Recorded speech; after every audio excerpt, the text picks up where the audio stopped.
이혼 8년 후 남편은 우연히 아내가 아이를 지우지 않았다는 사실을 알게 되고 한 쌍의 아이들을 데리고 있는 아내를 본 그는 몰래 유전자 검사를 한 뒤 8년 전 그 여름 저는 평생 잊지 못할 겁니다. 그때 저는 이수연이었어요. 임신 2개월이라는 사실을 막 확인하고는 김민줄 씨에게 이 기쁜 소식을 전하려 했죠. 하지만 그 순간 제 마음을 산산조각 내는 광경을 목격하고 말았습니다. 그날 저는 일찍 퇴근해서 김민줄 씨에게 깜짝 선물을 해주려 했어요. 집 문을 열자마자 침실에서 낯선 여자의 웃음소리가 들려왔죠. 그 순간 제 머릿속은 텅 비었고 손은 부들부들 떨렸습니다. 문을 열어보니 김민준 씨는 노출이 심한 옷을 입은 여자와 끌어안고 있었어요. 제가 들어오자 두 사람 모두 얼어붙었죠. 김민준 씨는 황급히 그 여자를 밀어내고 허둥지둥 옷매무새를 정리하며 말했습니다. 수연 씨, 당신이 어떻게 여기에? 오늘 야근한다고 하지 않았어. 저는 그를 바라보며 눈물이 왈칵 쏟아졌어요. 야근 안 하면 집에 오지도 못하나요? 김민준 씨, 어떻게 저에게 이럴 수 있어요? 저 당신 아이를 임신하고 있잖아요. 그런데 그 여자는 조금도 당황하지 않고 도리어 저를 도발적으로 쳐다보며 말했습니다. 언니, 감정은 억지로 되는 게 아니잖아요. 민줄 씨는 이미 언니를 좋아하지 않아요. 현실을 직시하고 이혼해주는 게 좋겠어요. 김민줄 씨는 반박도 하지 않고 고개를 숙인 채 말했습니다. 수연 씨, 미안해. 나 그 사람하고 진심으로 사랑하는 사이야. 저는 제 길을 믿을 수가 없었어요. 저와 김민준 씨는 5년 동안 연애했고 2년 동안 결혼 생활을 했습니다. 저는 우리의 사랑이 아주 좋다고 믿어왔죠. 그런데 그가 이미 바람을 피우고 있었다니. 더 저를 절망하게 만든 것은 그가 제 뱃속의 아이는 조금도 생각하지 않고 이렇게 쉽게 이혼을 요구했다는 겁니다. 저는 울면서 말했어요. 김민준 씨, 제 뱃속의 아이는 당신 아이잖아요. 어떻게 이렇게 매정할 수 있어요? 이 아이가 조금도 신경 쓰이어요? 이 아이가 조금도 신경 써요? 김민준 씨는 고개를 들었습니다. 그의 눈빛은 차갑게 식어 있었어요. 그 아이는 낳을 수 없어요. 수연 씨, 아이 치우고 우리 깔끔하게 헤어지자. 보상금은 줄게. 아이를 치우라니. 저는 분노의 몸이 떨렸습니다. 이 아이는 내 아이이자 당신 아이야. 당신이 무슨 자격으로 나더러 지우라고 해? 김민준 씨, 어떻게 이렇게 잔인할 수 있어? 그 후 며칠 동안 김민준 씨는 더욱 심해졌습니다. 집에 돌아오지 않을 뿐만 아니라 그 여자를 집으로 들여보내 저를 압박했어요. 그 여자는 박지혜였는데 매일 집에 와서 저와 싸웠습니다. 제가 김민준 씨의 아내 자리를 놓지 않는다고 말했고 제가 임신한 아이는 짐덩이라고도 했죠. 저는 김민준 씨와 수없이 싸웠지만 그는 매번 똑같은 말만 했습니다. 아이를 치우고 이혼하든가 아니면 내가 법원에 소송할 거야. 그때 가서 당신은 아무것도 얻지 못할 거야. 그때 저는 정말 절망적이었어요. 친정은 지방이라 곁에 아무도 없었고 김민준 씨는 이렇게 매정했죠. 뱃속의 아이를 보며 정말 헤어지기 싫었지만 김민준 씨 같은 사람과 계속 산다면 저와 아이 모두 불행할 거라는 걸 알았습니다. 나중에 김민준 씨는 이혼 합의서를 들고 왔습니다. 제가 아이를 지우는데 동의하면 5천만 원의 보상금을 주고 최대한 빨리 이혼 절차를 밟자는 내용이었죠. 저는 그 합의서를 보며 밤새 울었습니다. 더 이상 이 남자와 얽히면 안 된다는 것을 알았어요. 더 얽힐수록 저만 더 고통스러워질 뿐이라는 것을요. 다음 날 저는 이혼 합의서에 서명했습니다. 서명할 때 제 손은 계속 떨렸고 눈물은 합의서에 번져 흔적을 남겼습니다. 김민주 씨는 제가 서명하는 것을 보고도 죄책감 하나 없이 오히려 안도하는 표정을 지으며 말했습니다. 수연 씨, 진작 이렇게 했으면 좋았잖아. 왜 이렇게까지 추하게 만들어? 저는 그에게 아무 말도 하지 않고 서명한 합의서를 들고 그 집을 떠났습니다. 한때 웃음과 행복이 가득했지만 이제는 고통만 남은 그 집을요. 집을 나서는 순간 저는 배를 쓰다듬으며 마음속으로 맹세했습니다. 아가 엄마는 널 지우지 않을 거야. 엄마는 반드시 널 낳아서 잘 키울 거야. 아무리 힘들어도 엄마는 널 지켜줄 거야. 저는 김민준 씨가 준 5천만 원을 들고 서울 외곽의 작은 동네에 방 한 칸을 얻었습니다. 그때는 이 결정이 제 앞날을 얼마나 힘들게 할지 몰랐죠. 하지만 동시에 제게 가장 소중한 두 아이를 안겨줄 거라는 것도요. 지금 생각해보면 그때의 선택은 옳았습니다. 만약 그때 정말 아이를 지웠더라면 저는 평생 후회했을 겁니다. 제가 얻은 작은 방은 오래된 아파트 단지 6층에 있었어요. 엘리베이터가 없어서 계단을 오를 때마다 2번을 쉬어야 했습니다. 막 이사 왔을 때 저는 겨우 5천만 원밖에 없는 돈을 몇 군데로 나눴습니다. 월세로 1200만 원, 산부인과 검진비와 출산비로 2천만 원을 남겨두고 나머지 1800만 원은 생활비로 아꼈으면 아이가 태어날 때까지 버틸 수 있을 거라고 생각했죠. 임신 3개월째 입덧이 너무 심해서 먹는 족족 토하고 몸무게는 사형, 먹는 족족 토하고 몸무게는 사형. 케이지대로 줄었습니다. 어느 날 밤 속이 너무 울렁거려 벽을 짚고 화장실로 가다가 거의 쓰러질 뻔했어요. 그때 제 곁에는 물 한 잔 가져다 줄 사람도 없었죠. 저는 화장실 바닥에 주저앉아 배를 쓰다듬으며 눈물을 흘렸습니다. 하지만 뱃속의 아이를 생각하니 곧바로 눈물을 닦았죠. 나는 무너지면 안 돼. 나는 꿋꿋하게 살아서 아이를 낳아야 해. 돈을 아끼기 위해 매일 직접 밥을 해 먹었습니다. 시장이 문 닫을 때쯤 가서 싼 채소를 사고 과일도 제철에 가장 싼 것만 겨우 살 수 있었죠. 예전 김민준 씨 집에서는 이런 고생을 해본 적이 없었어요. 하지만 지금은 아이들을 위해서라면 아무리 힘들어도 견딜 수 있었습니다. 임신 5개월째 산부인과 검진을 받으러 갔을 때 의사 선생님이 저를 보며 말했습니다. 이수연 씨 축하해요. 쌍둥이네요. 두 아기 모두 아주 건강해요. 저는 그 자리에서 얼어붙었습니다. 제가 잘못 들은 줄 알았죠. 의사 선생님이 다시 한번 말해주고 나서야 저는 정신이 들었고 눈물이 왈칵 쏟아졌습니다. 슬퍼서가 아니라 기뻐서였어요. 제가 두 아기의 엄마가 된다니. 하지만 기쁨 뒤에는 더 큰 불안감이 밀려왔습니다.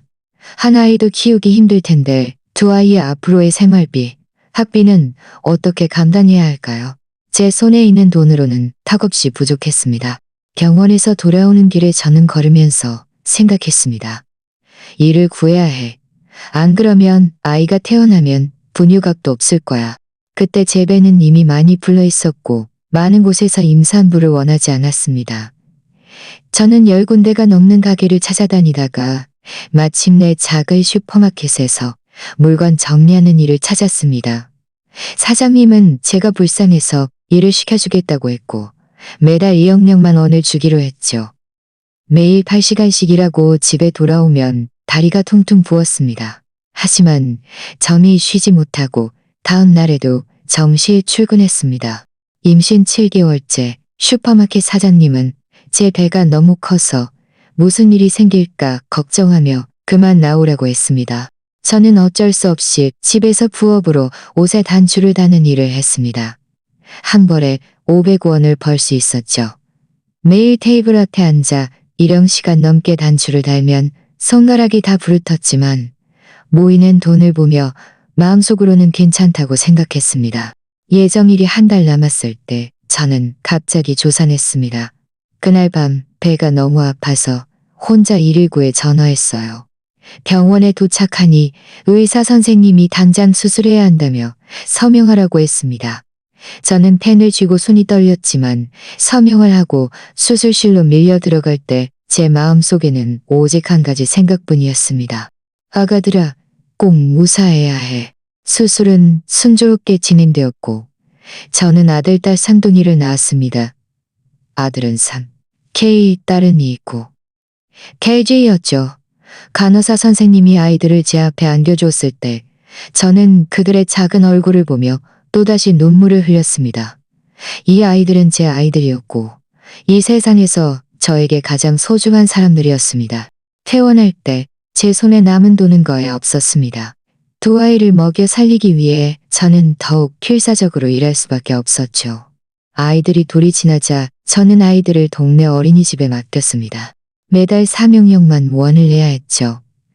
그리고 저는 두 가지 일을 구했습니다. 아침에는 김밥집에서 김밥을 팔고 점심에는 식당에서 설거지를 했으며 밤에는 집에 돌아와 아이들에게 젖을 먹이고 기저귀를 갈아주었습니다.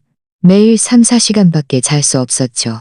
한 번은 아들이 한밤중에 39도까지 열이 났습니다. 저는 아들을 안고 병원으로 가는데 딸도 등에 업어야 했죠. 의사 선생님은 아이가 폐렴이라 입원해야 한다고 했습니다. 하지만 제 손에는 입원비가 없었어요. 저는 의사 선생님께 애원하며 최대한 빨리 돈을 마련하겠다고 말씀드렸고 의사 선생님은 그때서야 아이를 치료해주겠다고 했습니다.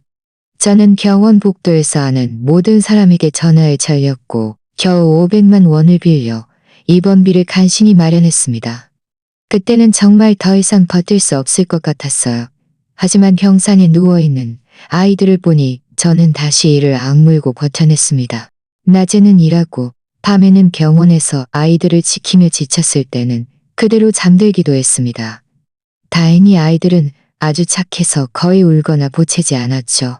딸은 작은 손으로 제 얼굴을 쓰다듬으며 엄마, 아프지 말라고 말하기도 했습니다. 그렇게 한 해 2해 지나 아이들은 점점 자랐습니다. 아들은 김지한, 딸은 김지한, 딸은 김지라고 이름 지었어요. 저는 아이들이 평안하고 즐겁게 자라기를 바랐죠. 지한이는 저를 닮아 성격이 조용하고 공부를 아주 잘했습니다. 지희는 김민준 씨를 닮았으니 크고 성격이 활발했죠.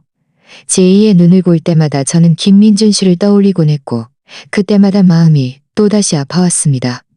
하지만 곧 스스로에게 말했습니다. 나는 아이들만 잘 있으면 돼. 아이들이 유치원에 다닐 때 저는 유치원에서 보육교사로 일하는 직업을 구했습니다. 그렇게 아이들을 돌보면서 돈도 벌 수 있었죠. 원장님은 제 사정을 알고 저를 많이 배려해 주셨고 매달 사모용만 원을 주셨습니다.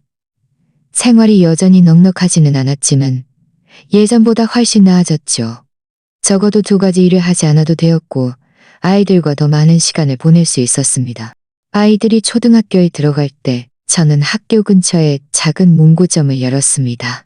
매일 아침 아이들을 학교에 데려다주고 가게를 보다가 오후에는 아이들을 데리러 가서 숙제를 도와주었죠. 지한이와 지희는 아주 착하고 다른 아이들과 비교하거나 조르지 않았습니다. 오히려 가게를 보고 물건을 정리하는 것을 도와주기도 했죠. 아이들이 하루하루 자라고 공부도 점점 잘하는 것을 보며 자라고 공부도 점점 잘하는 것을 보며 저는 마음속으로 정말 뿌듯했습니다. 제가 그때의 결정이 틀리지 않았다는 것을 알았죠. 저는 김민준 씨에게 아이들의 존재를 알릴 생각은 전혀 없었습니다. 그리고 8년 후에 우리가 그런 방식으로 만나게 될 줄은 상상도 못했죠. 아이들이 8살이 되던 해 추석 연휴 7일 동안 휴가였어요. 지한이와 지희는 벌써부터 시내 쇼핑몰에 가자고 졸랐습니다. 친구들도 다 가봤는데 재미있는 오락기도 있고 맛있는 아이스크림도 있다고 했죠. 평소에도 아이들을 많이 데리고 놀러 가지 못했던 터라 저는 그러자고 했습니다. 미리 문구점 문을 닫고 아이들을 데리고 버스를 타고 쇼핑몰로 갔죠. 쇼핑몰 안은 사람들로 북적였고 온통 명절 분위기였습니다. 지한이는 제 왼손을, 지희는 제 오른손을 잡고 눈에는 호기심이 가득했죠. 한 번은 장난감 가게의 인형을 가리키고 또 한 번은 디저트 가게의 케이크를 빤히 쳐다봤습니다. 저는 웃으며 아이들에게 말했습니다. 우리 일단 뭐 좀 먹고 그 다음에 오락기 놀러 갈까? 어때? 2 아이는 즐겁게 대답하고는 깡충깡충 뛰며 저를 따라 식당으로 갈까. 우리가 한 남성복 가게를 지나갈 때였습니다. 지희가 갑자기 앞을 가리키며 말했습니다. 엄마, 저 아저씨 넥타이가 우리 미술 선생님 거랑 똑같다. 저는 아이가 가리키는 방향을 따라 시선을 돌렸고 심장이 쿵 하고 내려앉았습니다. 양복을 입고 직원과 이야기하고 있는 저 남자는 김민준 씨가 아니겠어요. 8일 만에 만났는데 그는 별로 변한 게 없었습니다. 다만 머리카락에 흰머리가 몇 건 잃었고 예전보다 살이 좀 쪘더군요. 김민준 씨는 지희의 목소리를 들었는지 고개를 돌렸고 저와 눈이 마주쳤죠. 김민준 씨도 얼어붙었습니다. 그는 저를 빤히 쳐다보다가 제 옆에 있는 지한이와 지희를 보고는 얼굴에 놀라움이 가득했습니다. 저는 마음속으로 너무 긴장되어 저도 모르게 아이들의 손을 꼭 잡고 서둘러 자리를 뜨려 했습니다. 하지만 김민준 씨는 이미 다가왔고 목소리가 약간 잠겨서 말했습니다. 지연 씨, 정말 당신이요. 저는 어쩔 수 없이 발걸음을 멈추고 억지로 웃으며 말했습니다. 김민준 씨의 시선은 계속 지한이와 지희에게 머물렀습니다. 특히 지희를 볼 때는 눈이 반짝였죠. 그는 쭈그려 앉아 지희를 보며 말했습니다. 이 아이는 내가 어렸을 때랑 정말 닮았네. 꼬마 아가씨, 이름이 뭐야? 올해 몇 살이니? 지희는 조금 무서워하며 제 뒤로 숨었고 작은 목소리로 말했습니다. 저는 김지희이고 올해 8살이에요. 김민준 씨는 8살과 김지희라는 두 단어를 듣자마자 얼굴색이 변했습니다. 그는 벌떡 일어나 저를 바라봤고 눈빛에는 의문이 가득했습니다. 8살이라니? 수연 씨, 이 두 아이는 당신 아이야. 저는 심장이 덜컥 내려앉았고 그가 분명 의심하기 시작했다는 것을 알았습니다. 하지만 저는 억지로 고개를 끄덕이며 말했습니다. 네, 제 아이들이에요. 아들, 딸 상둥이고 아들은 김지한, 딸은 김지희예요. 저는 아이들의 아버지가 누구인지는 일부러 말하지 않았고 그와 더 이상 이야기하고 싶지도 않았습니다. 그때 지한이가 제 옷자락을 잡아당기며 작은 목소리로 말했습니다. 엄마, 우리 아이스크림 먹으러 가는 거 아니었어? 저는 이때를 놓치지 않고 말했습니다. 김민준 씨, 우리 급한 일이 있어서 먼저 갈게요. 다음에 기회가 되면 이야기해요. 말을 마친 저는 아이들을 이끌고 가려 했습니다. 하지만 김민준 씨가 제 손목을 꽉 잡았습니다. 힘이 너무 세서 저는 아픔에 미간을 찌푸렸죠. 그가 말했습니다. 수야 씨, 잠깐만. 이 두 아이가 8살이라니. 우리가 이혼한 지 딱 8년 됐잖아. 당신 그때 아이 지웠다고 하지 않았어? 이 두 아이는 대체 누구 아이야? 저는 화가 나고 두려워서 그의 손을 힘껏 부리치며 말했습니다. 김민준 씨, 손 놔요. 이 아이들은 제 아이들이고 당신과는 아무 상관없어요. 그때 제가 아이를 지우겠다고 말했지만 나중에 마음을 바꿨어요. 안 될 거라도 있나요? 주변 사람들이 우리 쪽을 쳐다보기 시작했습니다. 저는 너무 당황스러워서 아이들을 이끌고 서둘러 가려 했지만 김민준 씨는 포기하지 않고 또다시 저를 막으려 했습니다. 그때 지한이가 갑자기 제 앞에 섰습니다. 키는 작았지만 눈썹을 찌푸리며 말했습니다. 우리 엄마 괴롭히지 마세요. 김민준 씨는 지한이를 복잡한 눈빛으로 바라보며 더 이상 다가오지 않았습니다. 저는 황급히 아이들을 이끌고 빠른 걸음으로 자리를 떠났습니다. 쇼핑몰을 벗어나 버스에 탈 때까지도 제 심장은 쿵쾅거렸죠. 지한이가 제 옆에 앉아 작은 목소리로 물었습니다. 엄마, 저 아저씨 누구야? 왜 우리더러 누구 아이냐고 물어봐? 저는 아이의 머리를 쓰다듬으며 애써 침착하게 말했습니다. 그냥 예전에 알던 아저씨야. 아무것도 아니니까 신경 쓰지 마. 이따 집에 가서 엄마가 너희가 좋아하는 돼지갈비찜 해줄까? 어때? 두 아이는 고개를 끄덕이며 더 이상 묻지 않았지만 제 마음은 조금도 편하지 않았습니다. 김민준 씨가 이렇게 쉽게 포기하지 않을 거라는 것을 알았죠. 그는 이미 의심하기 시작했으니 앞으로 또 저를 찾아올지도 모른다는 것을요. 저는 정말 두려웠습니다. 그가 아이들을 빼앗아 갈까봐 두려웠고 아이들이 자기 아버지가 누구인지 알게 되면 슬퍼할까봐 두려웠습니다. 그리고 예전의 고통이 저와 아이들에게 다시 찾아올까봐 더 두려웠죠. 그날 밤 아이들이 잠든 후 저는 거실에 앉아 밤새 잠들지 못했습니다. 아이들의 사진을 보며 마음속으로 맹세했어요. 김민준 씨가 앞으로 어떻게 하든 나는 그가 아이들을 해치는 것을 절대로 허락하지 않을 거야. 나는 아이들을 계속 지켜줄 거야. 아이들이 평안하고 행복하게 자라도록 할 거야. 쇼핑몰에서 헤어진 후 저는 며칠 동안 마음이 불안했습니다. 김민준 씨가 갑자기 나타날 것 같았죠. 낮에 문구점을 볼 때마다 저는 수시로 문 쪽을 쳐다보며 그가 갑자기 들어올까봐 두려워했습니다. 밤에 아이들을 데리러 갈 때도 무의식적으로 주변을 살피고 아는 사람이 없는 것을 확인하고 나서야 안심했습니다. 하지만 올 사람은 결국 왔습니다. 대략 일주일이 지났을 무렵 그날 오후 저는 문구점에서 노트를 정리하고 있었습니다. 그때 익숙한 그림자가 가게 문 앞에서 서성이는 것을 보았죠. 김민준 씨였습니다. 그는 들어오지 않고 맞은편 나무 아래 서서 계속 가게 안을 쳐다봤습니다. 마치 무엇인가를 확인하려는 듯이요. 저는 마음이 쿵 하고 내려앉아 황급히 고개를 숙이고 계속 물건을 정리하며 못 본 척했습니다.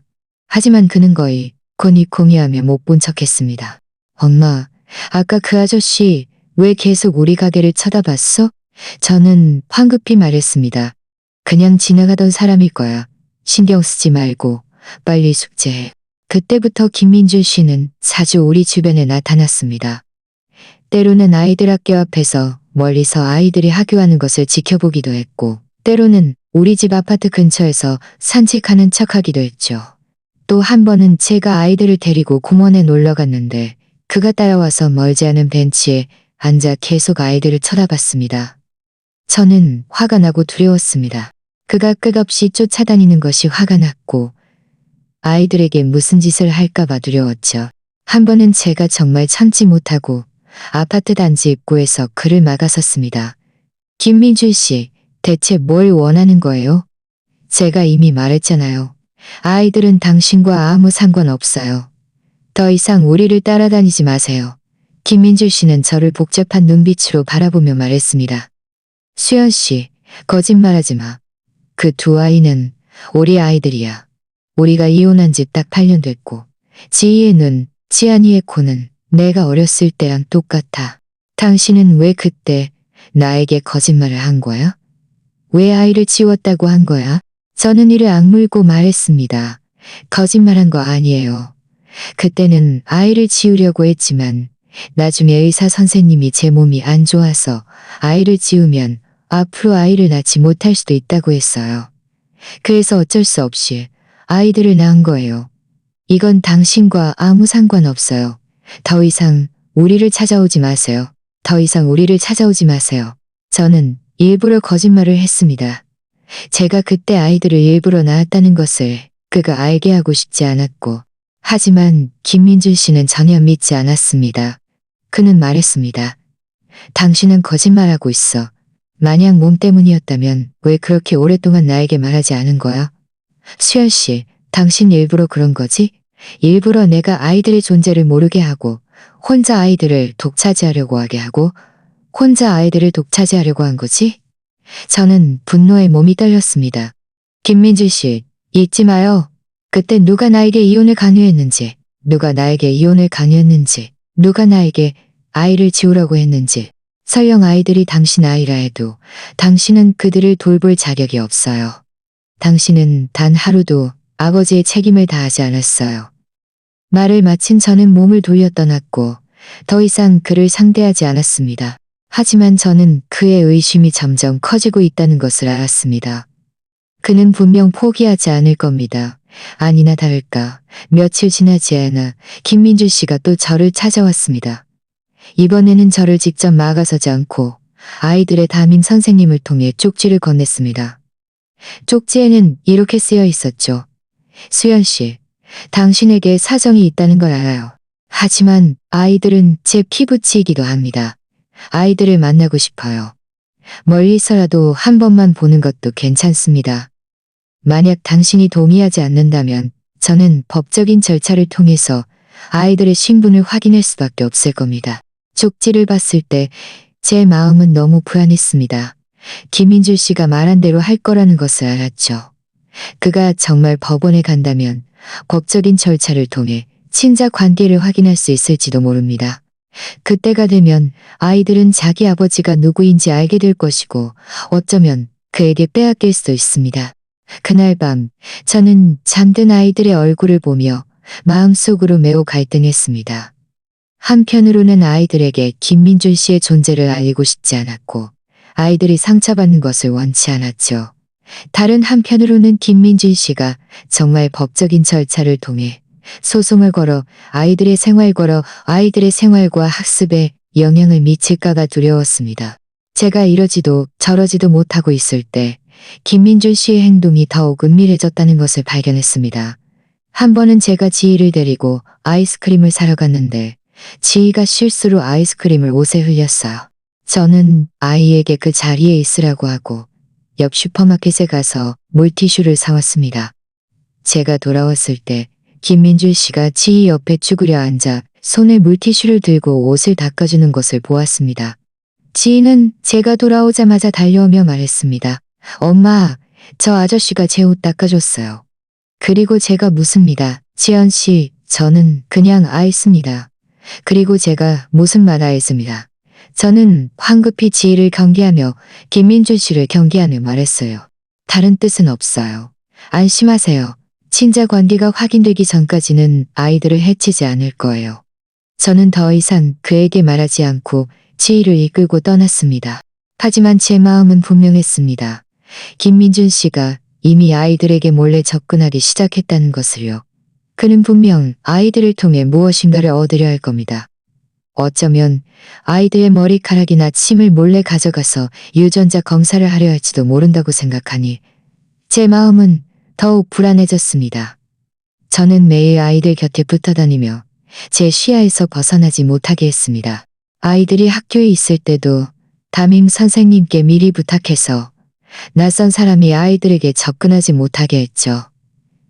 하지만 이런 식으로는 오래가지 못할 거라는 것을 알았습니다.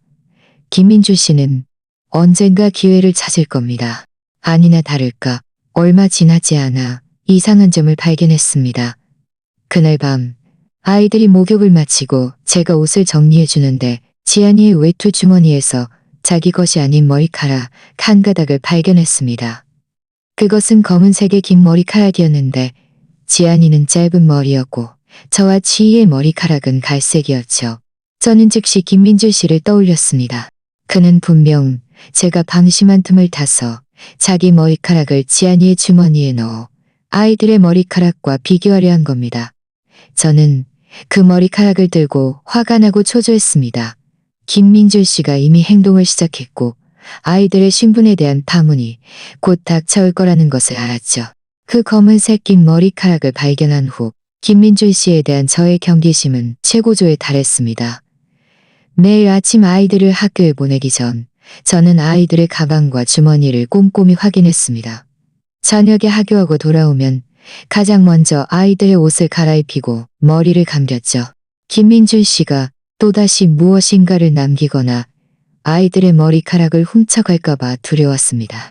하지만 김민준 씨는 마치 저와 숨바꼭질이라도 하는 것처럼 제가 소홀히 하는 틈을 항상 찾아냈습니다. 한 번은 지안이가 학교에서 체육 수업을 하다가 실수로 외투를 운동장에 두고 왔습니다. 아이가 학교하고 돌아와서 저에게 말했을 때 제 마음은 쿵 하고 내려앉았죠. 저는 황급히 아이를 데리고 학교에 가서 외투를 찾았습니다. 외투는 찾았지만 주머니를 뒤져보니 지안이가 아침에 넣어둔 지우개가 없어졌고 대신 지퍼에 감겨있는 짧은 머리카락 한 가닥이 있었습니다. 그것은 지안이의 머리카락이었고 분명 누군가 일부러 뽑아낸 것이었죠. 저는 그 머리카락을 들고 손이 떨렸습니다. 두말할 것도 없이 김민준 씨가 한 짓이었죠. 그는 분명 아이들이 체육 수업을 하는 틈을 타서 몰래 학교에 잠입해 지안이의 지우개를 가져가고 머리카락을 틈을 타서 몰래 학교에. 저는 화가 나서 즉시 학교 경비실에 가서 CCTV를 확인하려 했습니다. 하지만 경비 아저씨는 학교 운동장 CCTV가 며칠째 고장나서 아직 수리하지 못했다고 말했죠. 저는 어쩔 수 없이 담임 선생님께 아이들을 잘 봐달라고 낯선 사람이 가까이 오지 못하게 해달라고 거듭 강조했습니다. 그때부터 저는 매일 아이들을 직접 교실까지 데려다주고 학교 시간에도 학교 앞에서 미리 기다렸습니다. 아이들이 학교에서 밥을 먹을 때도 급식실 아주머니께 미리 부탁해서 아이들을 자주머니께 미리 부탁해서 하지만 이랬는데도 김민줄 씨는 포기하지 않았습니다. 한 번은 주말에 제가 아이들을 데리고 도서관에 가서 책을 보는데 지희가 목마르다고 해서 아이에게 자리에 앉아 기다리라고 하고 저는 자동 판매기에서 물을 사러 갔습니다. 겨우 몇 분 정도였죠. 제가 돌아왔을 때 김민줄 씨가 지희 옆에 앉아 손에 책을 들고 아이와 이야기하고 있는 것을 보았습니다. 지희는 준 씨를 경계하게 하고 있는 것을 보았습니다. 지희는 제가 돌아오자마자 벌떡 일어나며 말했습니다. 엄마, 이 아저씨도 이 책 좋아한대. 김민줄 씨, 당신이 왜 여기 있어요? 더 이상 아이들을 따라다니지 마요. 김민줄 씨는 책을 덮고 웃으며 말했습니다. 수연 씨, 저는 그냥 도서관에 책 보러 왔다가 우연히 당신들을 만난 거예요.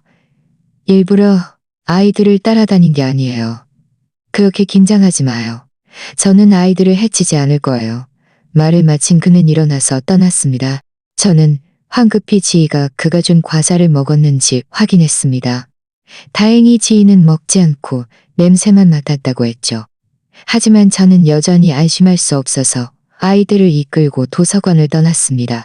도서관 문을 나설 때 저는 뒤를 돌아봤고 김민준 씨가 멀지 않은 곳에 서서 손에 투명한 작은 봉투를 들고 있는 것을 발견했습니다. 봉투 안에는 무엇인가 들어있는 것 같았죠. 저는 즉시 알아차렸습니다. 그는 분명 지희와 이야기하는 틈을 타서 아이가 먹지 않은 과자를 몰래 가져가서 과자에 묻은 지희의 침을 얻으려 한 겁니다. 저는 분노에 몸이 떨렸지만 어쩔 도리가 없었습니다. 그저 아이들을 이끌고 더 빨리 앞으로 걸으며 그가 제발 그 샘플들로 유전자 검사를 하지 않기를 마음속으로 빌었습니다. 하지만 제 바람은 소용없었습니다.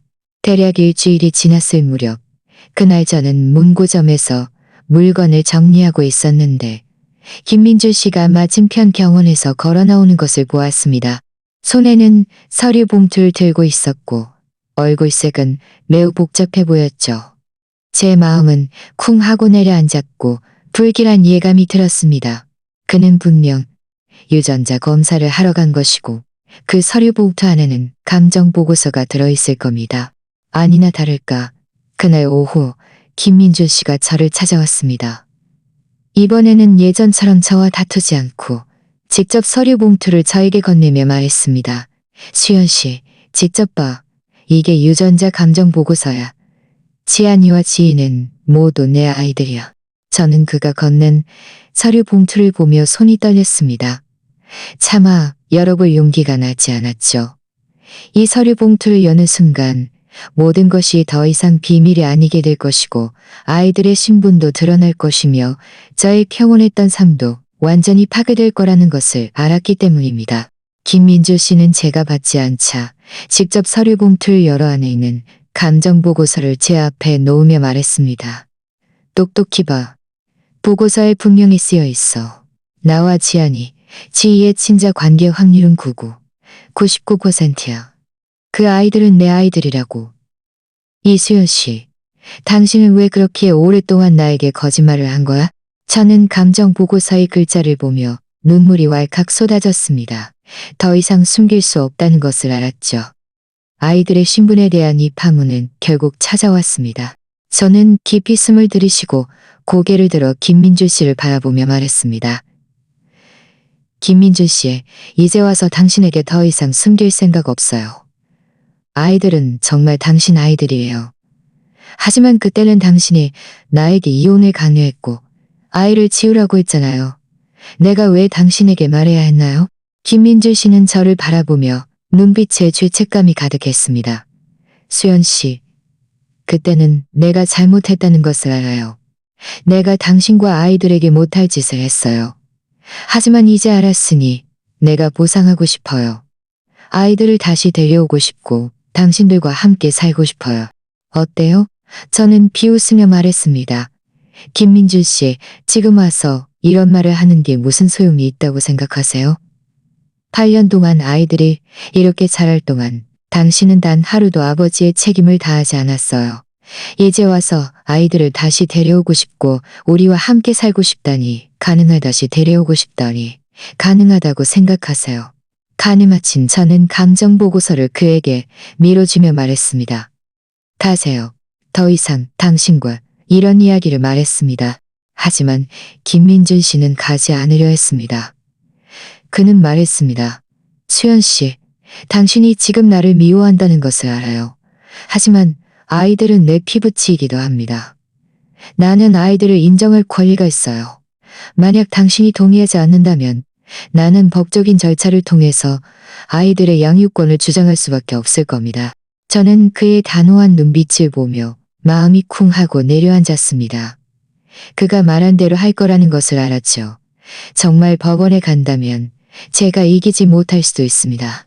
결국 그는 지금 아주 잘 살고 있는 것처럼 보였고 집도 차도 있었지만 저는 문고점을 운영하는 사람이라 경제적으로 그를 따라갈 수 없었죠. 하지만 저는 아이들을 잃을 수 없었습니다. 아이들은 제가 살아가는 유일한 희망이었으니까요. 그날 밤 저는 잠든 아이들을 안고 오랫동안 울었습니다. 정말 어떻게 해야 할지 몰랐어요. 한편으로는 제가 8년 동안 힘들게 키운 아이들이고 다른 한편으로는 저를 압박하는 전 남편이었습니다. 대체 어떻게 해야 제 아이들을 지킬 수 있을까요? 김민준 씨가 법적인 절차를 통해 양육권을 다투겠다고 한 말은 마치 거대한 바위처럼 제 마음을 짓눌렀습니다. 며칠 동안 저는 밥도 먹지 못하고 잠도 제대로 자지 못했죠. 머릿속에는 온통 정말 아이들을 잃게 되면 어떻게 해야 하나 하는 생각뿐이었습니다. 문고점도 마음 놓고 관리할 수 없었지만 다행히 옆꽃집의 정숙 씨가 가끔 저를 대신해서 가게를 봐주신 덕분에 장사를 대신해서 어느 날 밤 제가 거실에 앉아 멍하니 있는데 갑자기 핸드폰이 울렸습니다. 낯선 번호였죠.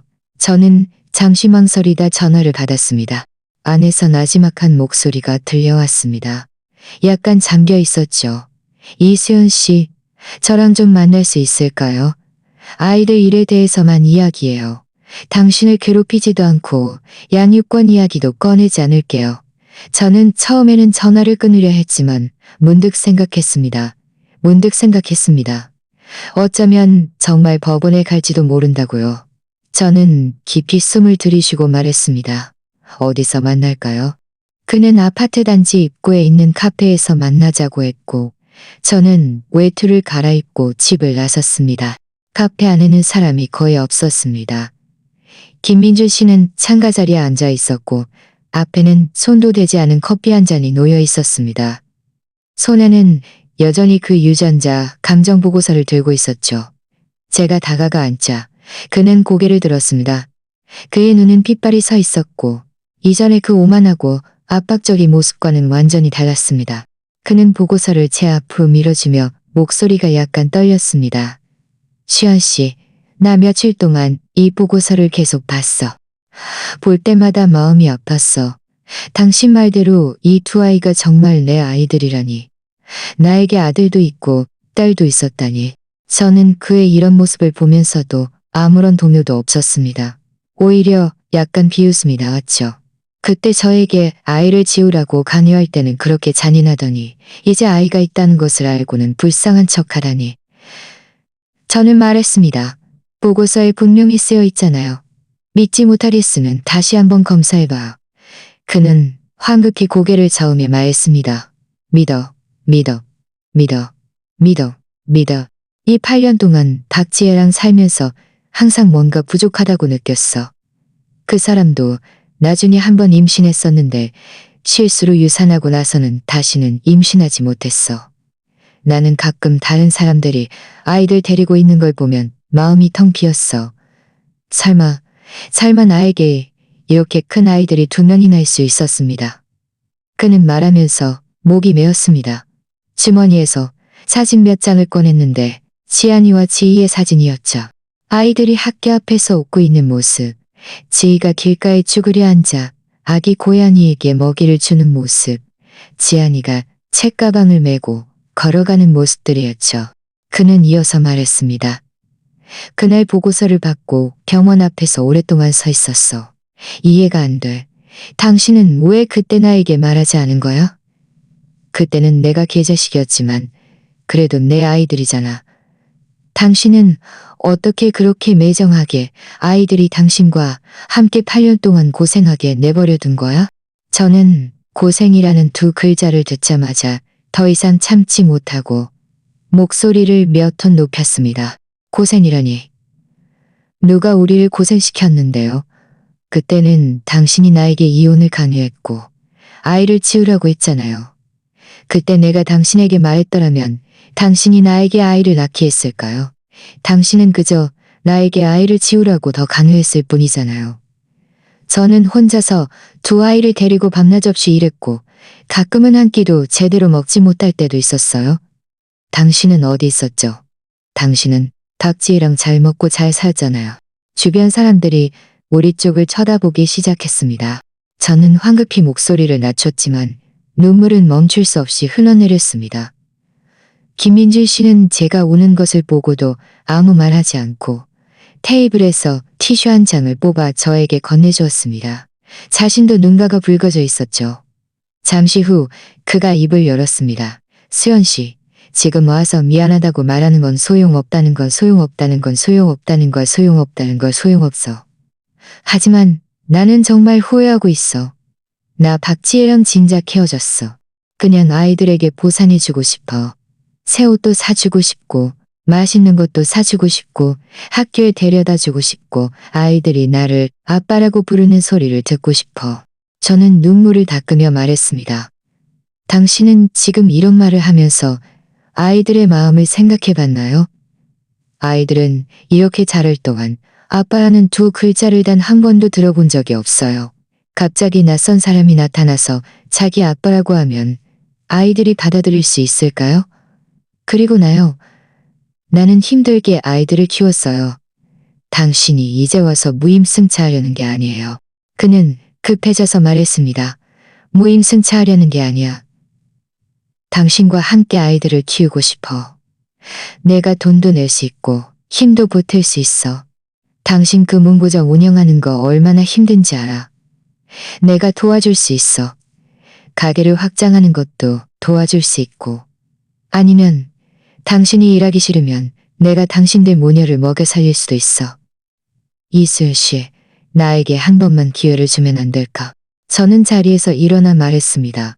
기회는 당신이 원한다고 가질 수 있는 게 아니에요. 아이들은 지금 아주 잘 지내고 있어요. 당신 때문에 아이들의 삶을 망치고 싶지 않아요. 당신이 정말 아이들을 위한다면 더 이상 얽히지 마세요. 저는 이제 돌아가야 해요. 아이들이 집에서 기다리고 있어요. 저는 몸을 돌려 떠났고 더 이상 그를 쳐다보지 않았습니다. 카페를 나설 때 바람이 불자 눈물이 또다시 흘러내렸습니다. 카페를 나설 때 바람이 불자 눈물이 또다시 흘러내렸습니다. 김민준 씨가 정말 후회하고 있을지도 모른다는 것을 알았지만 어떤 상처는 일단 생기면 다시는 되돌렸습니다. 하지만 김민준 씨가 전혀 포기할 생각이 없다는 것을 저는 몰랐습니다. 며칠 후 어느 날 아침 제가 아이들을 학교 문 앞까지 데려다 주자마자 김민준 씨가 멀지 않은 곳에 서 있는 것을 보았습니다. 손에는 책가방 2개와 과자, 꾸러미가 잔뜩 들려 있었죠. 그가 우리를 보자마자 황급히 다가와 지안이에게 책가방을 건네주려 하며 말했습니다. 지안아, 이건 아빠가 너에게 사준 새 책가방이야. 안에는 네가 좋아하는 울트라맨 카드도 있어. 지안이는 뒤로 물러서며 제 손을 꼭 잡고 잡은 카드도 있어. 왜 나를 지안이라고 불러? 저는 황급히 아이들을 제 뒤로 감싸고 김민준 씨에게 말했습니다. 김민준 씨, 아이들 놀라게 하지 말고 어서 가세요. 하지만 그는 가지 않으려 했고 계속 아이들에게 말을 걸려 했습니다. 그때 수업종이 울렸고 저는 황급히 지안이와 지희를 학지만 저는 마음이 약했습니다. 뒤를 돌아봤을 때 김민준 씨는 여전히 그 자리에 서서 책가방을 들고 있었고 눈빛에는 실망감이 들고 있었고 아이들을 학교에 보내고 그날 오후 저는 문구점에서 진열대를 정리하고 있었는데 계속 마음이 불안했습니다. 눈꺼풀이 계속 달렸죠. 아니나 다를까 오후 4시간쯤 문고점 문을 닫고 아이들을 데리러 가려는데 김민주 씨가 갑자기 가게 문 앞에 나타나 제 맞이를 막아섰습니다. 저는 마음이 쿵 하고 내려앉아 눈썹을 찌푸리며 말했습니다. 김민준 씨, 또 뭘 하려는 거예요? 저 아이들 데리러 가요. 수연 씨, 싸우러 온 거 아니야. 그냥 당신과 다시 잘 얘기하고 싶어. 내가 아이들에게 장난감이랑 새 옷 좀 사왔어. 당신이 받아서 아이들에게 입혀봐. 그는 말하면서 뒤에서 큰 봉투 2개를 꺼냈는데 안에는 온갖 장난감과 옷들이 가득 들어 있었습니다.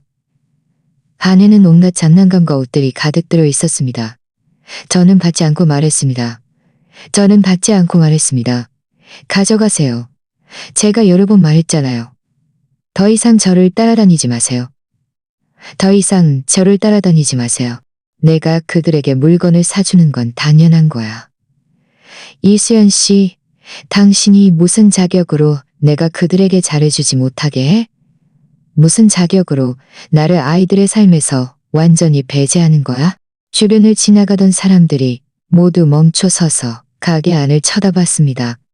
저는 얼굴이 화끈거려 황급히 목소리를 낮춰 말했습니다. 여기서 소리 지르지 마요. 무슨 일이든 남들 장사 방해하지 말고 얘기해요. 당신 먼저 비켜요. 제가 아이들 데리고 와서 얘기해요. 그제야 그는 옆으로 비켜섰지만 저를 따라 학교를 향했습니다.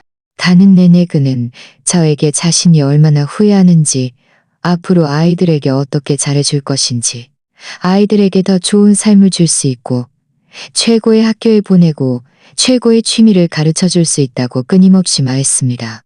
저는 한마디도 듣지 않고 그저 짜증이 났을 뿐입니다.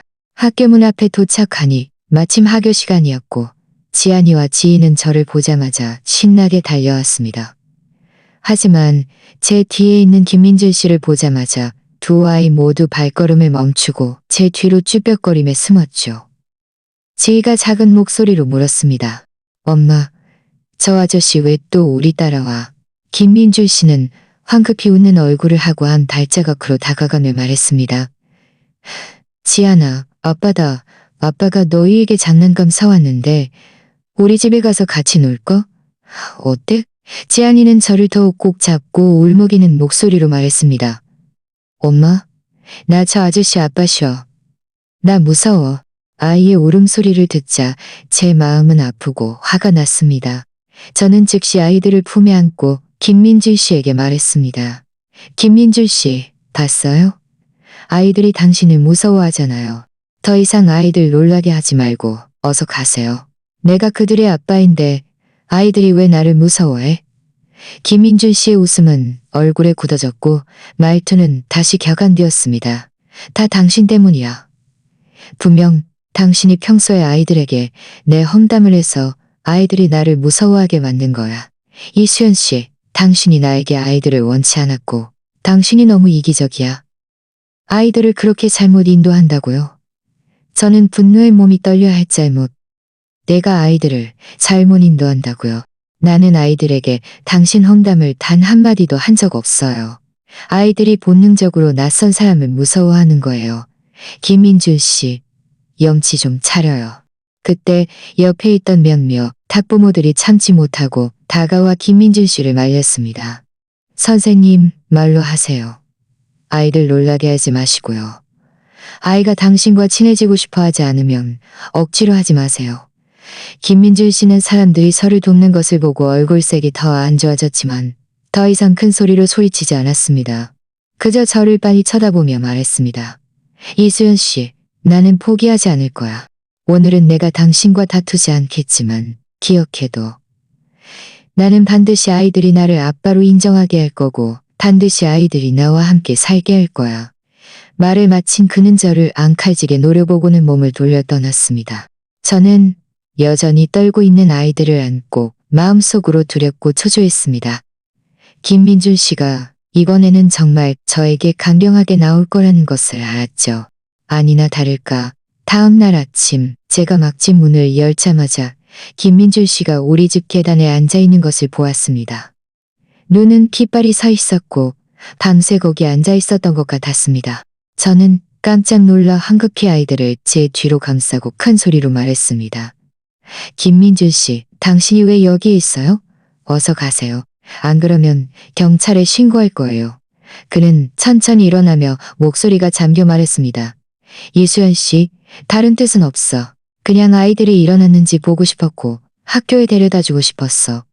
신고하지 마.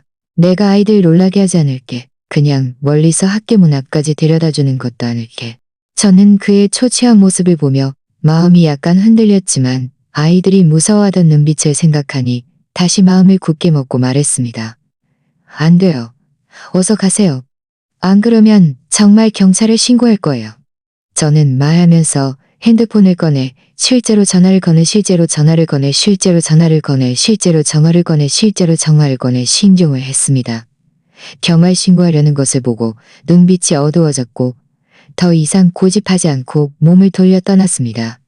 그때가 되면 누구에게도 좋지 않을 거야. 그가 떠난 후 저는 아이들을 안고 눈물을 참지 못하고 흘렸습니다. 지안이는 착하게 제 눈물을 닦아주며 말했습니다. 엄마, 무서워하지 마. 내가 엄마랑 동생 지켜줄게. 저는 아이의 머리를 쓰다듬으며 마음속으로 아프고 따뜻했습니다. 그날 밤 저는 밤새 잠들지 못하고 계속 김민준 씨의 말을 생각했습니다. 그가 말한 것이 사실이라는 것을 알았죠. 그가 정말 법원에 소송한다면 제가 아이들의 어머니라 할지라도 경제적인 조건이 그보다 못해서 정말 아이들의 양육권을 잃을 수도 있습니다. 생각하면 생각할수록 두려워서 저는 멀리 고향에 있는 언니에게 전화해서 도움을 청할 수밖에 없었습니다. 언니는 제 이야기를 듣고 매우 초조해하며 말했습니다. 수연아, 너무 당황하지 마. 그가 법원에 간다 해도 아이들의 의사를 물어볼 거야. 아이들이 이렇게 컸으니 법원도 아이들이 누구와 함께하고 싶은지 물어볼 거고. 게다가 그때 너에게 그렇게 했으니 판사도 그런 점을 고려할 거야. 내일 먼저 변호사와 상담해서 어떻게 대응할지 알아봐. 혼자서 너무 겁먹지 말고. 언니의 전화를 끊으니 제 마음은 조금이나 맞지 말고. 다음 날 아침 일찍 저는 변호사 사무실을 찾아가 제 상황을 설명했습니다. 변호사님은 이수연 씨, 걱정하지 마세요. 법적으로 볼 때 당신은 아이들의 주 양육자였고 아이들도 당신과 정이 깊어요. 이건 당신에게 아주 유리합니다.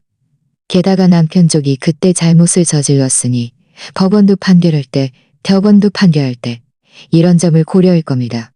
당신이 그때 변호사님과 그가 당신에게 이혼을 강요하고 아이를 지우라고 할 겁니다. 하지만 김민준 씨가 쉽게 포기하지 않을 거라는 것도 알았죠. 앞으로도 분명 힘든 싸움이 있을 테니 저는 준비를 단단히 하고 아이들을 지켜야 했습니다. 절대로 아이들이 저를 떠나게 해서는 안 됐죠.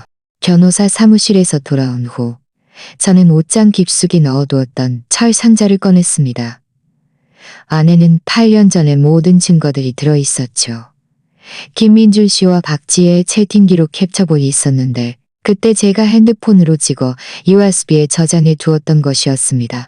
그가 저에게 아이를 지우라고 강요했을 때 녹음 파일도 있었는데 그때 제가 말을 제대로 못할까봐 몰래 녹음했던 것이었죠. 그리고 그때 병원에서 제가 받은 검사 보고서도 있었는데 환자 체질 특수, 임신 중단 시 평생 불임 가능성 있음이라고 쓰여 있었습니다. 이것 또한 제가 그때 얼마나 개자식이어 있었습니다. 이것 또한 중요한 이유죠. 저는 이 자료들을 정리해서 서류 봉투에 넣고 마음속으로 다짐했습니다. 저는 이 자료들을 정리해서 서류 봉투에 넣고 마음속으로 다짐했습니다. 아니나 다를까 사흘도 채 지나지 않아 김민준 씨가 다시 찾아왔습니다. 이번에는 문구점 앞에서 기다리거나 계단에 앉아있지 않고 직접 학교 문 앞으로 가서 아이들이 하교하기를 기다리다가 지안이와 지희를 데리고 물건을 사러 가려 했습니다. 지안이와 지희는 겁에 질려 울었고 다행히 담임 선생님이 제때 그를 막아서고 저에게 전화했습니다. 제가 학교에 도착했을 때 김민주 씨는 담임 선생님에게 제지당하고 있었고 지안이와 지희는 담임 선생님 뒤에 숨어 눈이 붉어져 있었습니다. 제 마음속의 화가 단번에 치솟아 올랐죠. 저는 빠른 걸음으로 다가가 아이들을 제 옆으로 끌어당기고 김민준 씨에게 말했습니다. 김민준 씨, 당신 너무 심하잖아? 감히 학교에 와서 아이들을 괴롭혀? 김민준 씨는 저를 보고 얼굴에 약간의 당황한 기색이 스쳤지만 여전히 애써 침착한 척했습니다. 나는 아이들을 괴롭힌 게 아니야. 그냥 아이들을 괴롭힌 게 아니야. 그냥 아이들을 데리고 아이스크림 사주고 싶었고 아이들과 잘 이야기하고 싶었어. 저는 기웃으며 가방에서 그 서류 봉투를 꺼냈습니다.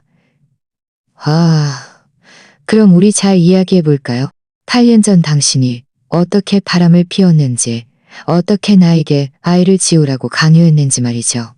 저는 서류 봉투 안에 있는 것들을 하나씩 꺼냈습니다.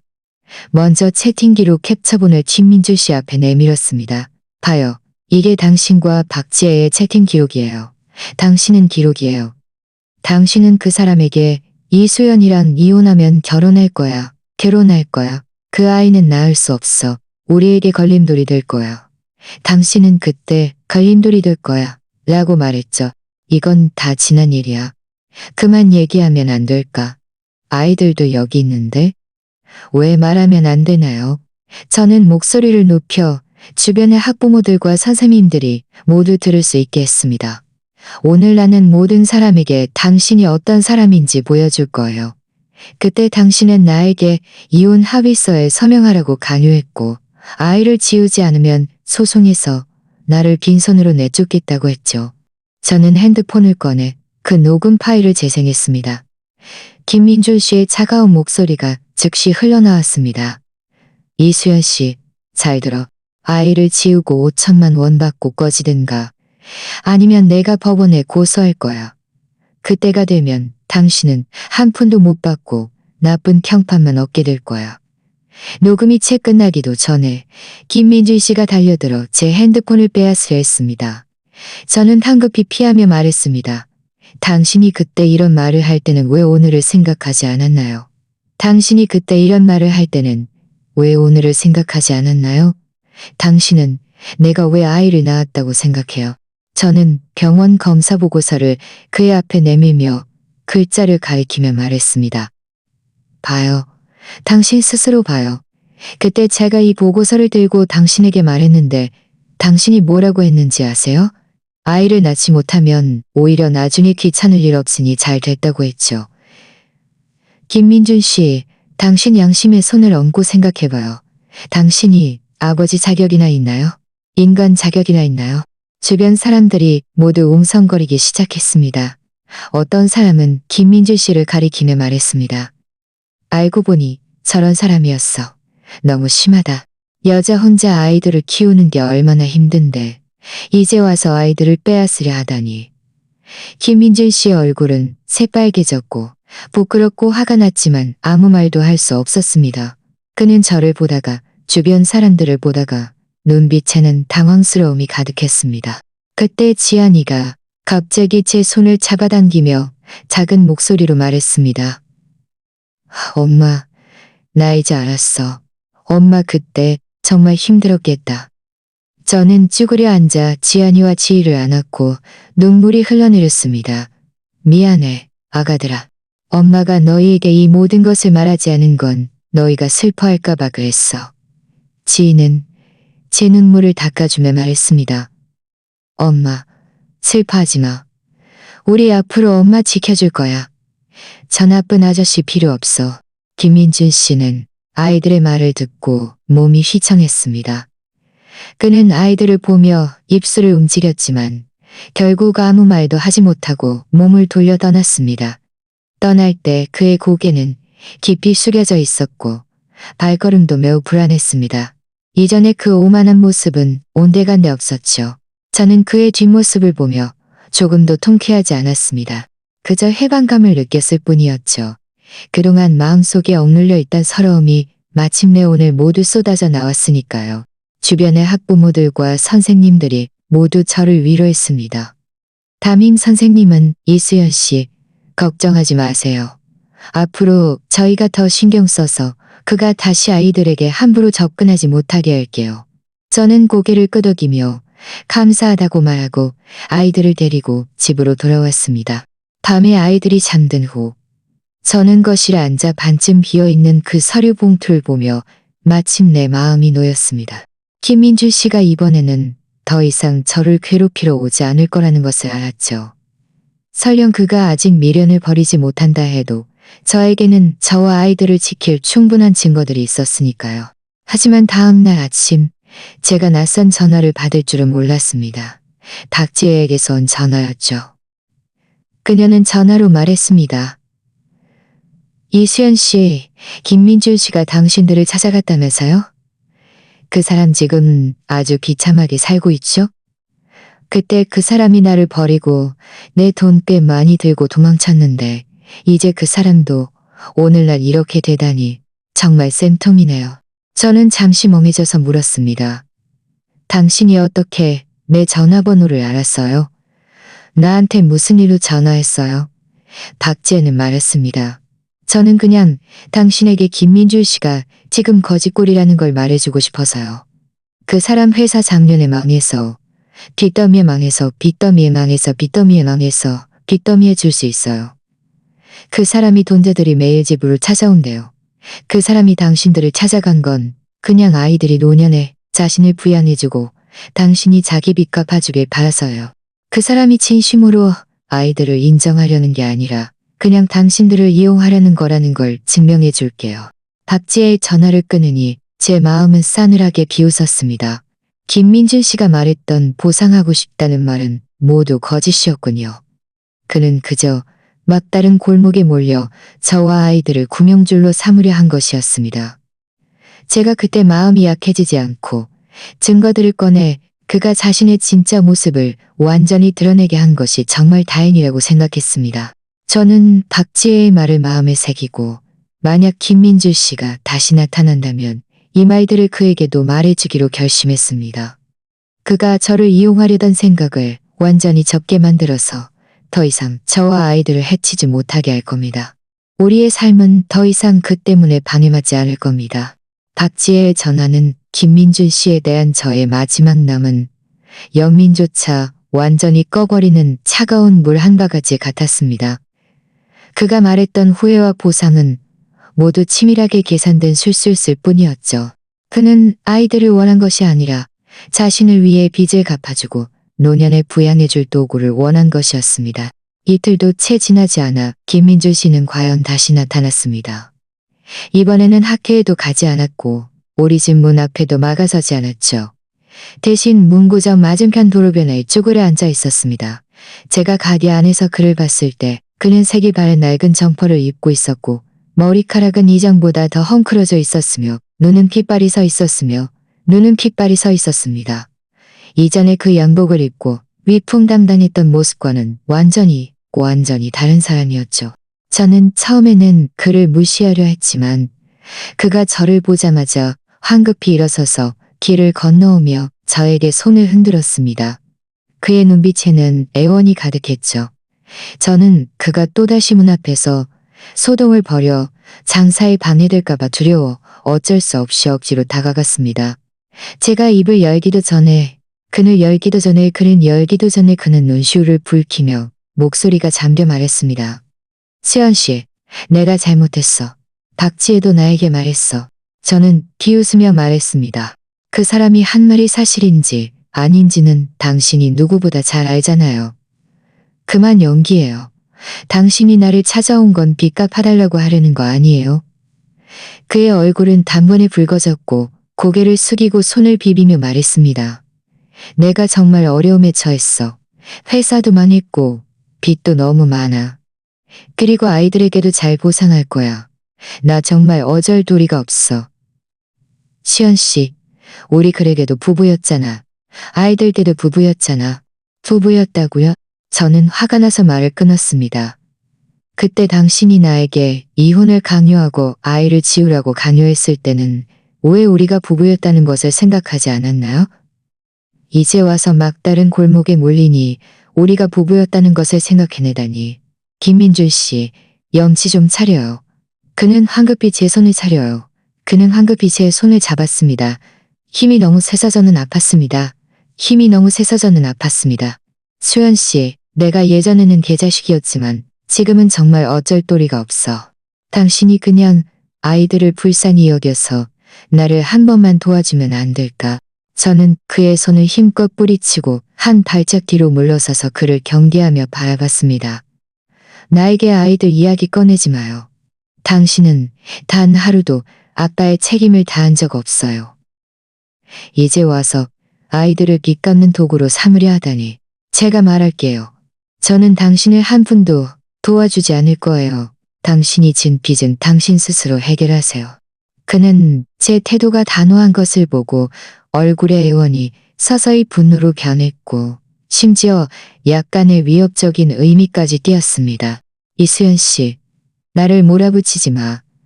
내가 정말 무슨 일이라도 당하면 아이들은 정말 아빠가 없어지는 거야. 당신은 아이들이 나중에 아빠에 대해 모르면 뭐라고 말할 거야. 아이들에게 말할 거야. 자기 아빠는 무책임한 개자식이었고 자기 아이들을 이용하려던 사기꾼이었다고요. 저는 조금도 망설이지 않고 그의 말을 끊었습니다. 김민주 씨, 당신이 아직 양심이 있다면 더 이상 우리 모녀를 괴롭히지 말고 당신이 또다시 아이들을 가지고 나를 위협하면 나는 즉시 경찰에 신고해서 경찰이 당신을 처리하게 할 거예요. 이 빚쟁이한테 시달리는 놈아. 그는 제 말에 얼굴색이 파랗게 질렸다가 하얗게 질렸다가 하며 그 자리에 한참을 서서 아무 말도 하지 못했습니다. 한참 후에 그는 마치 바람 빠진 풍선처럼 땅에 주저앉아 두 손으로 머리카락을 움켜쥐고 흐느껴 울기 시작했습니다. 나 정말 어쩔 도리가 없어. 그는 울면서 말했습니다. 채권자들이 빚 갚지 못하면 법원에 고소해서 나를 감옥에 보낼 거라고 했어.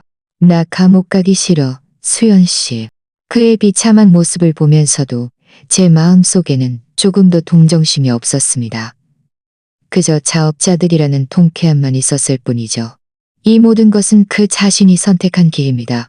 그때 그가 바람을 피우고 저에게 아이를 지우라고 강요했을 때는 왜 오늘이 올 것을 생각하지 않았을까요? 그때 그가 박지혜와 흥청망청 돈을 썼을 때는 왜 오늘을 생각하지 않았을까요? 저는 몸을 돌려 떠났고 더 이상 그를 뒤돌아보지 않았습니다. 문구점 문 앞까지 왔을 때 뒤에서 그가 수연 씨, 나는 포기하지 않을 거야. 아이들도 내 아이들이야. 당신이 나를 외면하면 안 돼. 라고 외치는 소리가 들렸습니다. 저는 그를 무시하고 그대로 가게 안으로 들어가 문을 닫았습니다. 그의 목소리와 그 비참함은 모두 문 밖에 갇혔죠. 밤에 가게 문을 닫고 집에 돌아오는데 아파트 단지 입구에 도착하자마자 검은 옷을 입은 남자 2명이 김민준 씨와 실랑이를 벌이고 있는 것을 보았습니다. 그중 한 남자가 그의 넥타이를 잡고 큰 소리로 말했습니다. 김민준, 너 대체 돈 갚을 거야 말 거야? 더 이상 안 갚으면 우리가 네 집 물건 다 가져갈 거야. 김민준 씨는 겁에 질려 얼굴이 새하얗게 변했고 계속 애원했습니다. 며칠만 더 줘. 며칠만 더 주면 반드시 돈 구할 수 있어. 내 전 부인이 돈이 많아. 그 사람이 나를 도와줄 거야. 그 두 남자는 그가 가리키는 방향을 따라 저를 봤고 눈이 번뜩였습니다. 황급히 저에게 다가왔죠. 저는 마음이 쿵하고 내려앉아 황급히 뒤로 물러서며 말했습니다. 당신들 가까이 오지 마요. 저 그 사람하고 진작 이혼했어요. 그 사람 빚은 저랑 아무 상관없어요. 김민준 씨도 황급히 달려와 제 팔을 잡으려 했습니다. 수연 씨, 나 좀 도와서 그들에게 말해줘. 며칠만 더 기다려달라고. 내가 반드시 갚을게. 저는 그의 손을 힘껏 뿌리치고 그 두 남자에게 말했습니다. 저 그 사람하고 8년 전에 이혼했어요. 그 사람 빚은 저랑 아무 상관없어요. 당신들이 또 나를 괴롭히면 저는 경찰에 신고할 거예요. 말하면서 저는 핸드폰을 꺼내 전화를 거는 신용을 했습니다. 그 두 남자는 제 태도가 단호한 것을 보고 김민준 씨가 정말 돈을 낼 수 있는 것처럼 보이지 않자 그저 김민준 씨를 앙칼지게 노려보며 말했습니다. 4일 시간 줄게. 때때까지 돈 못 구하면 우리가 법원에 고소할 거야. 말을 마친 그들은 몸을 돌려 떠났습니다. 김민준 씨는 그 자리에 주저앉아 저를 절망적인 눈빛으로 바라봤습니다. 수연 씨, 정말 나를 외면할 거야? 우리 아이들 이야기 꺼내지 마요. 저는 그의 말을 끊었습니다. 당신은 단 한 번도 아이들을 아이로 대한 적 없어요. 그저 아이들을 빚갚는 도구로 삼았을 뿐이에요. 김민준 씨, 이번이 당신이 나를 괴롭히는 마지막이에요. 만약 또다시 이런 일이 있으면 저는 경찰에 신고할 뿐만 아니라 당신이 그때 나에게 아이를 지우라고 강요했던 증거들을 가지고 법원에 당신을 고소할 거예요. 당신이 아이들을 만날 권리조차 없게 만들 거예요. 말을 마친 저는 더 이상 그를 보지 않고 아파트 단지 안으로 들어갔습니다. 뒤에서 김민준 씨의 울음소리가 점점 멀어졌지만 저는 조금도 마음이 약해지지 않았습니다. 집에 돌아오니 아이들은 이미 잠들어 있었습니다. 저는 아이들의 침대 옆에 앉아 그들의 잠든 얼굴을 보며 마음속으로 다짐했습니다. 앞으로 김민준 씨가 아무리 비참해지든 아무리 나를 이용하려 하든 나는 그가 다시는 아이들에게 한 발짝도 가까이 다가오지 못하게 할 거야.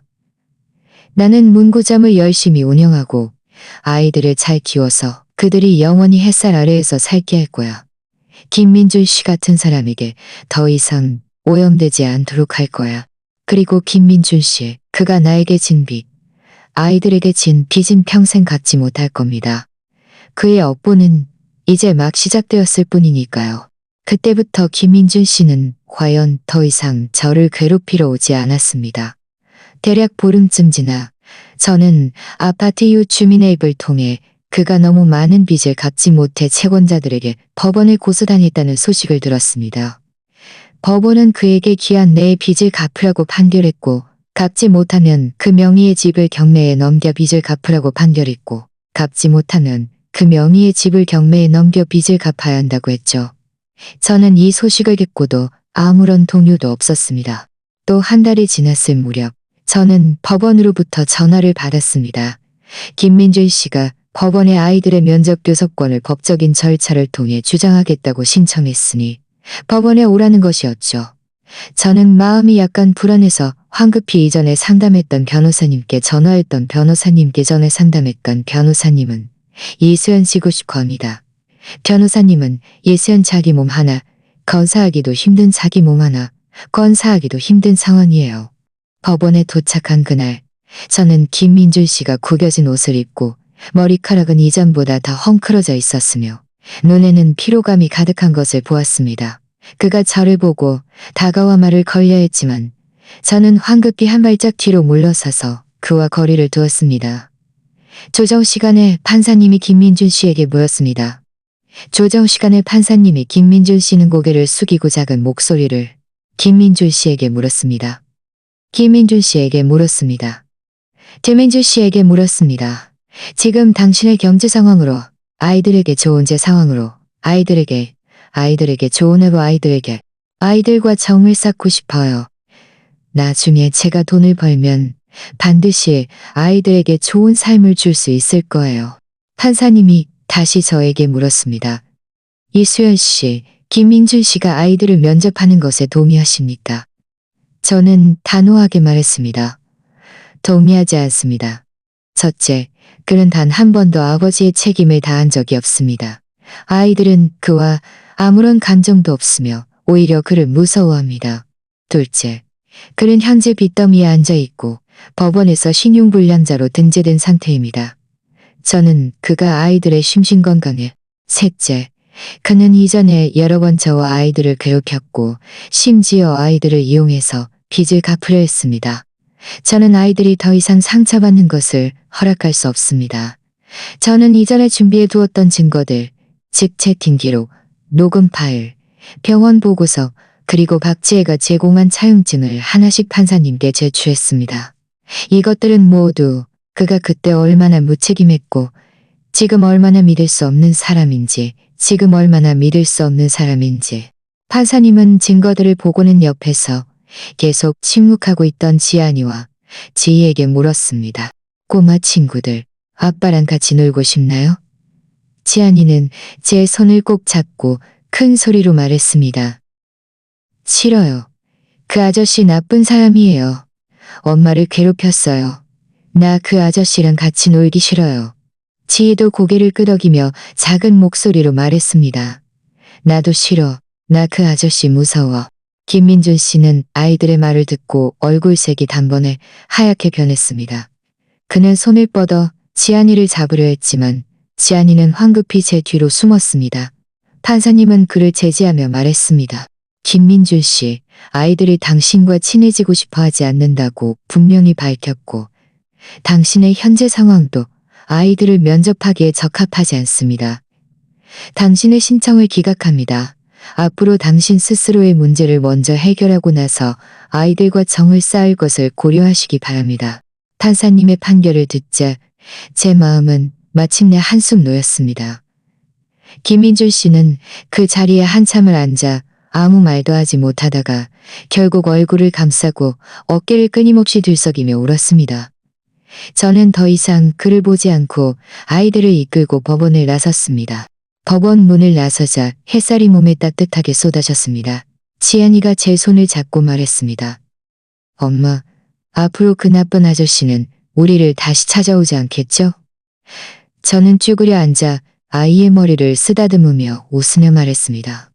안 그럴 거야. 앞으로는 절대로 안 그럴 거야. 우리 앞으로 평안하게 살 수 있을 거야. 그때부터 우리의 삶은 정말 평온을 되찾았습니다. 제 문구점은 장사가 점점 잘 되었고 저는 어린 직원 한 명을 고용해서 도움을 받았기에 아이들과 더 많은 시간을 보낼 수 있었습니다. 지안이와 지희는 공부도 아주 잘했고 학교에서 상도 자주 받았습니다. 주말에는 저는 아이들을 데리고 공원에 놀러 가거나 도서관에 가서 책을 보았죠. 가끔 언니도 고향에서 와서 아이들을 봐주기도 했습니다. 우리 모녀의 작은 삶은 충만하고 행복했습니다. 대략 반년쯤 지나 저는 이전 이웃 주민에게서 김민준 씨의 집이 경매로 넘어갔다는 소식을 들었습니다. 여전히 빚을 다 갚지 못해서 결국 타지로 가서 돈을 벌어 빚을 갚아야 했고 생활은 아주 힘들다고 했죠. 어떤 사람은 그가 공사장에서 벽돌을 나르는 것을 봤는데 햇볕에 까맣게 그을려 예전에 그 잘 나가던 사장님과는 딴판이었다고 했습니다. 저는 이 소식을 듣고도 조금도 동정심이 없었습니다. 이 모든 것은 그 자신이 선택한 길입니다. 뿌린 대로 거두는 법. 그가 그때 저지른 죄악은 이제야 마침내 업보를 받은 것이었습니다. 그리고 저 비록 한때 많은 고통을 겪었지만 저 자신의 노력으로 아이들을 훌륭하게 키워냈고 저만의 작은 사업도 갖게 되었습니다. 저는 앞으로의 삶이 점점 더 좋아질 거라는 것을 알았습니다. 저는 아이들과 함께 영원히 행복하게 살아갈 겁니다. 가끔 밤에는 베란다에 앉아 잠든 아이들의 얼굴을 보곤 합니다. 마음속에는 감사가 가득하죠. 그때 포기하지 않았던 저 자신에게 감사하고 항상 저를 지지해준 언니에게 감사하며 무엇보다 이 착한 두 아이에게 감사합니다. 그들이 저에게 용기와 힘을 주어 가장 힘든 시절을 이겨낼 수 있게 해주었으니까요. 저는 또한 하나의 진리를 깨달았습니다. 선량한 사람은 아무리 많은 어려움을 겪어도 포기하지 않는다면 결국 자신만의 행복을 맞이할 수 있다는 것을요. 반면에 이기적이고 악행을 저지르는 사람들은 아무리 한때 잘 나간다 해도 결국에는 마땅한 벌을 받게 된다는 것을요. 이것이 아마도 사람들이 흔히 말하는 선에는 악한 보답이 따른다는 것일 겁니다.